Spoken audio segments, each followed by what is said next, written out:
수업 시작하도록 하겠습니다. 새로운 단원으로 들어왔는데요. 지구 환경의 변화에 대해서 이야기를 해보겠습니다.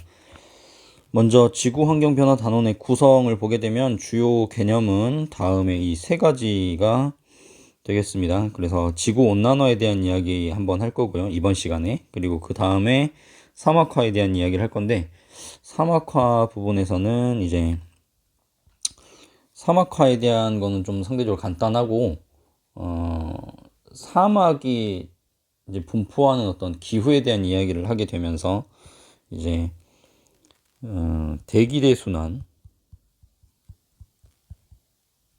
대해서도 같이 이야기를 하게 되겠습니다. 그리고 엘니뇨와 라니냐에 대해서 이야기를 하고 이제 지구 환경의 변화는 마치게 될 예정입니다. 그래서 이번 시간에 지구 환경 변화 첫 시간으로 지구 온난화에 대한 이야기 해보도록 하겠습니다. 오늘 할 내용이 그렇게 길지는 않습니다. 지구 온난화라는 것은 사실 우리가 굉장히 익숙하게 접해오고 있는 그런 주제인데요. 지구 온난화의 정의부터 먼저 보게 되면, 정의가 아니라 지구 온난화의 가장 기본적인 내용부터 살펴보게 되면, 화석연료를 사용하게 되면서 인류가 산업혁명 이후 이제 화석연료를 사용하게 되죠. 이제 과도한 사용이라는 말이 더 적절할 것 같은데요. 그렇게 되면서 이제 온실기체가 증가하게 됩니다. 이때 온실기체는 여러분들 잘 알고 있는 이산화탄소를 대표로 하는 지구 대기에 존재하면서 지구 복사를 가둬둘 수 있는, 지구 복사가 바로 빠져나가지 않게끔 다시 지표로 재복사되게끔 해주는 그러한 기체들을 온실기체라고 하는데, 뒤에서 좀 더 종류와 그 능력들에 대해서 살펴보도록 할 거고요. 이러한 온실기체가 화석연료의 연소 때문에 대기 중에 굉장히 많이 증가를 하게 된 겁니다. 그래서 그로 인해서 방금 이야기한 지구의 복사가 갇히게 되고, 그 과정에서 이제 평균 기온이 상승을 하게 되는 이 일련의 과정이 이제 지구 온난화다라고 이야기를 할 수가 있을 것 같습니다. 그런데 이제 화석연료의 사용뿐만이 아니고 인간이 하고 있는 여러 가지 산업 활동들이 지구 온난화의 또 다른 다양한 원인이라고 볼 수 있는데요. 그래서 몇 가지만 언급하자면, 삼림벌채, 그러니까 숲을 베어 가지고 이용하는 것, 토지 이용이 목적이든 또는 벌목한 그 나무를 이용하는 게 목적이든지 간에 삼림벌채가 지구온난화의 또 다른 원인이 되고요. 과도한 축산업, 이때 이 축산업에 의해서는 이제 온실기체가 소의 트림으로부터 나오기도 하고요. 그리고 이 축산업을 위해서 삼림벌채를 하는 과정이 또 일어나기 때문에 좀 맞물려 있는 그런 원인이라고도 볼 수가 있겠습니다. 이 밖에도 인간이 하고 있는 대부분의 활동들이 지구 온난화의 원인이 된다라고 이야기를 해도 크게 틀리지 않을 것 같습니다.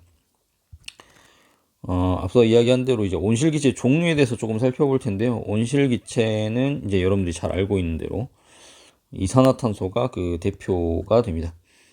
그래서 실제로 이제 인간 활동에 의해서 배출되는 온실기체의 77% 정도를 이산화탄소가 차지를 하고 있는데요. 이때 주요 발생원 같은 경우는 읽어보면 그냥 다 이해가 될 겁니다. 그런데 이제 여기 두 번째 항목을 보게 되면 지구 온난화 지수라고 하는 내용이 나오는데, 이건 지구 온난화에 있어서, 지구 연평균 기온 상승에 있어서 온실기체가 얼마만큼의 영향력을 미치는가, 얼마만큼 효율적인가, 그러니까 적은 양으로도 많은 온도를 높이는데 기여를 한다, 지구 복사를 많이 흡수하는 그런 영향을 미친다라고 하면 이 값이 지수가 높아지게 되는데요.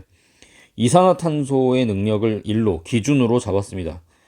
그러면 나머지 것들을 보게 되면요, 이산화탄소보다 다 높은 걸 알 수가 있는데, 이산화탄소는 온실기체로서 어떤 효율이 높지는 않은 것 같습니다. 효율은 높지 않은데 단지 이제 양이 압도적으로 많기 때문에 주로 이제 온실기체의 지구온난화의 대표가 될 거고요. 보통 이제 화석연료 연소 시에, 화석연료뿐만이 아니죠, 대부분의 것들 탄소로 이루어진 물질들을 태우게 되면 연소 과정에서 산소와 결합하면서 이산화탄소가 나오게 되니까 온실기체로서는 가장 이제 대표가 될 수밖에 없을 것 같습니다. 그 밖에 다른 것들을 조금 살펴보면요, 메테인이라고 하는 게 있죠.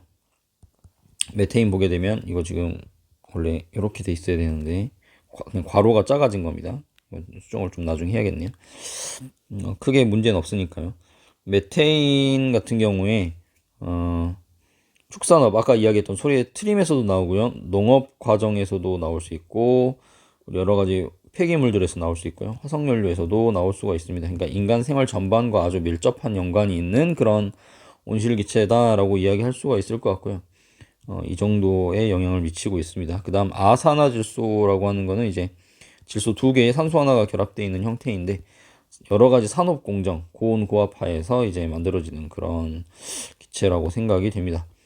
비료를 사용하는 경우에도 이게 만들어지니까 우리가 농사를 짓는데 퇴비를 사용하지 않는 한 아산화질소로 인한 온실기체 방출이 아산화질소라고 하는 온실기체가 이제 방출될 수가 있는 거고 수소 불화탄소 또는 과불화탄소 이건 이제 불화라는 거는 이 플루오린이 들어가서 그런데 이거는 공식적으로 자료들을 찾아보면 불화라는 말을 쓰더라고요. 근데 여러분들은 플루오린이라고 배웠고 이 불화라는 말이 이제 사실은 불소와 결합되어 있다라는 의미인데 불소는 이제 일본식 표기로 알고 있습니다. 그래서 플루오린화 탄소 그러니까 수소 플루오린화 탄소 과 플루오린화 탄소 이런 식으로 6 플루오린화 황 요렇게 여러분들은 또 기억을 해주면 좋을 것 같습니다. 근데 공식 명칭이다 보니까 공식 자료들에 많이 이렇게 등장을 하다 보니까 이 단어를 먼저 이제 알려준 거고요. 불화라는 말 대신에 플루오린화라는 말을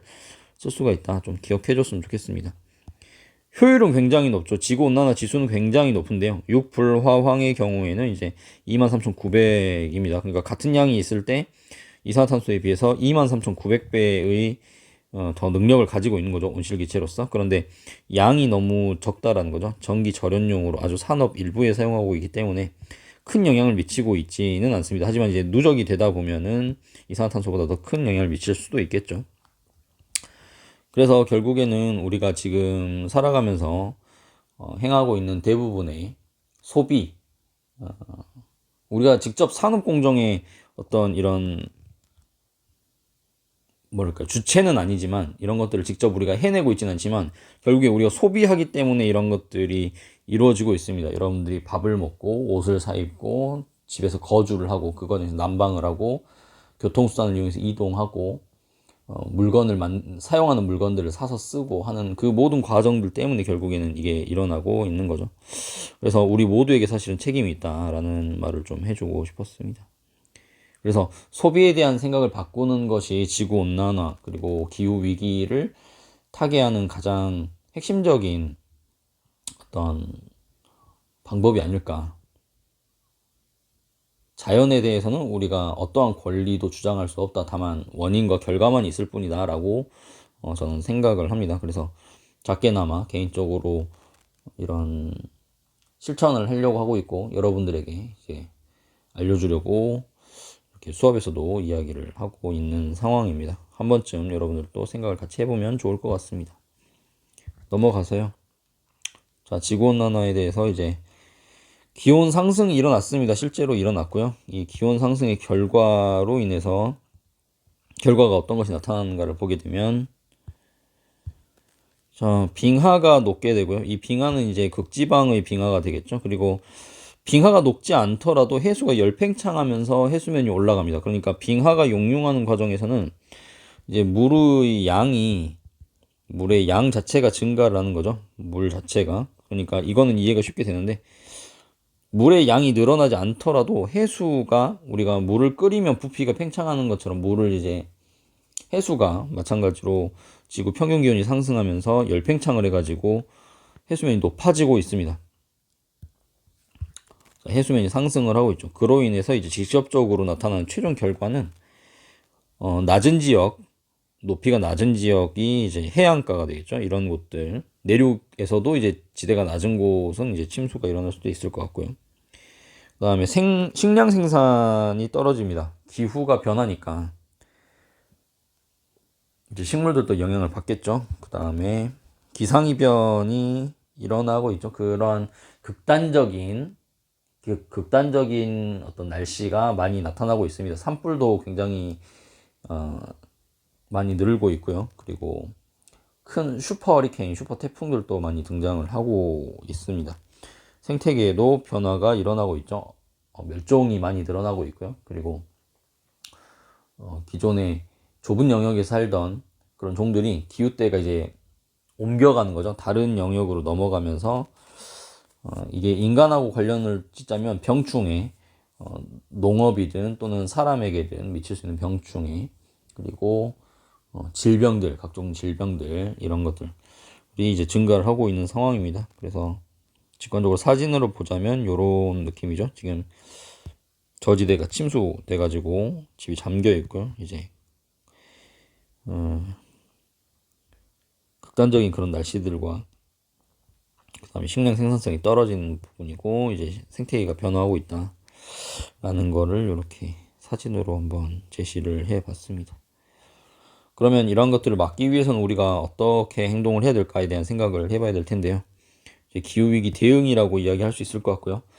핵심은 이제 온실기체 배출량을 줄이는 것이 핵심이 되겠습니다. 그래서 이것을 줄이기 위해서는 당연히 에너지를 위해서 우리가 전기를 사용하기 위해서 또는 차량, 교통을 이용하는 과정에서 온실기체가 가장 많이 발생이 되고 있습니다. 따라서 신재생 에너지를 개발을 해서 그런 전력 수급을 충당을 해야 될 거고요. 그 다음에 탄소세, 그러니까 온실기체를 발생하는 어떤 산업 공정들에 대해서, 산업에 대해서 그만큼의 대가를 지불하게 해서 그것으로 이제 이것도 맞물리는데요. 신재생 에너지나 여러 가지 기술 개발들, 에너지 효율들을 높일 수 있는 방식으로 재투자가 일어나게 되면 선순환이 될 것 같습니다. 그리고 산업 공정의 효율성이 높아지게 되면 상대적으로 공장을 덜 돌려도 되겠죠. 에너지를 덜 사용해도 될 거고 그러면 배출량이 많이 줄어들 겁니다. 그리고 대중교통을 보다 활성화시키고 인도에서 이제 굉장히 저가의 차가 만들어져서 이제 보급이 될 거라고 기사를 봤는데 이제 그로 인해서 이제 걱정되는 부분 중에 하나는 그러면 지금까지는 소득이 낮아서 차량을 이용하지 못했던 사람들이 아마 대중교통을 이용을 많이 했을 겁니다. 도보를 포함해서. 그런데 그 사람들이 이제 돈이 있으니까 그런 것들을 구매를 하게 되겠죠. 물론 그걸 탓할 수는 없겠지만 이제 그로 인해서 교통량이 많아지면 당연히 이제 온실기체 양이 늘어나겠죠. 이런 식으로 소비에 대한 생각을 조금 바꿀 필요가 있습니다. 돈이 있으니까 산다라는 어떤 권리 행사 측면보다는 보다 기후 위기를 고려한 합리적인 판단을 하는 게 필요한 시점이 아닐까 싶습니다. 지금 이야기를 하고 있는 나보다 아마 이야기를 듣고 있는 여러분이 훨씬 더 이 기후 위기로 인한 어떤 영향은 더 오랜 시간, 더 직접적으로 받게 될 가능성이 높다라고 생각이 되는데요. 그렇기 때문에 보다 좀 관심을 많이 가져줄 필요가 있다라고 생각을 합니다. 지구온난 아파트에 대한 내용은 이 정도로 마무리를 하도록 하겠습니다. 이 다음 시간에는요, 다음 영상에서는 사막화에 대한 이야기, 그리고 대기대순환에 대한 이야기를 마저 해보도록 하겠습니다.